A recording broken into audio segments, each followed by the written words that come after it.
ආරේ පරිසරයේ වැදගත්කමක් නැති වුණාම මොකද වෙන්නේ? ඔය මම යෝජනා කරනවා.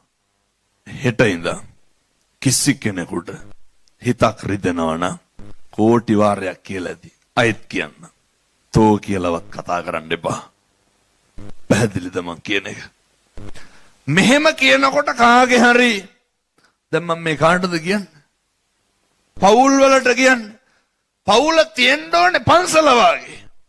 එහෙම කියනකොට හාමුදුරුවනේ සමහර වෙනවා පන්සල් පවුල් වගේ කරගන්න. එහෙම වෙන්න එපා.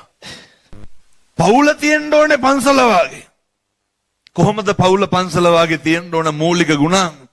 මේ කියන්නේ අම්මටයි තාත්තටයි එකටම ගෙවල් වල දරුවන්ට කතා කරන්න පුරුදු වෙන්න. කොහොමද කතා කරන්න ඕනේ?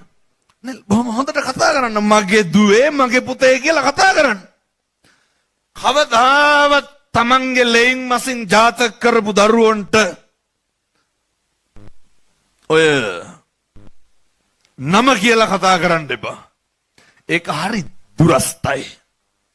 අරනේ අර අපේ හාමුදුරුවෝ කියනකොටද දැනෙන්නේ මගේ හාමුදුරුවෝ කියනකොටද? ඒවා ඔය නේ මගේ දුවේ මගේ පුතේ කියලා කතා කරන්න. ඔය සමහර අම්මලා තාත්තලා කියනවනේ තොපි හැදුවට වඩා හොඳයි නිකන් හිටියනම් කියලා. කවදාවත් ඔව්ව කියන්න එපා. ඔය තොපිට කෙරුවා වැඩි කැඹුරුවා වැඩි. මම මේ කාටද කිය? තාත්තලාට ලොකු වගකීමක් තියෙනවා. දරුවන්ට හොඳට ආදරය කරන්න. පොඩි ප්‍රශ්නයක් අහන්න. මේ වෙලා නැනේ. කර්මය දැඩි වුණාම මම මොකක් කරන්නද? කවද්දන් දිමේට මම මේ අහන්නේ තාත්තලාගෙන්.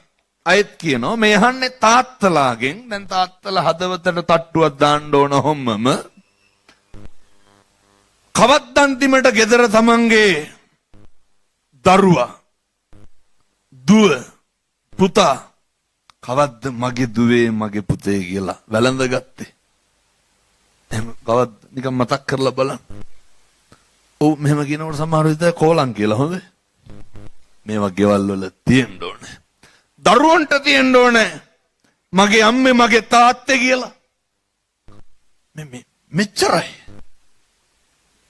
නේ අර ගාර වෝච නිවාතෝච බුදුරු ගන්නන්නේ. පුරුදු වෙන්න. නිහතමානීකමත් එක්ක අනේකට ගරු කරන්න. කොච්චර කිව්වා අම්මලාට පොඩි යෝජනාවක් කරන්න.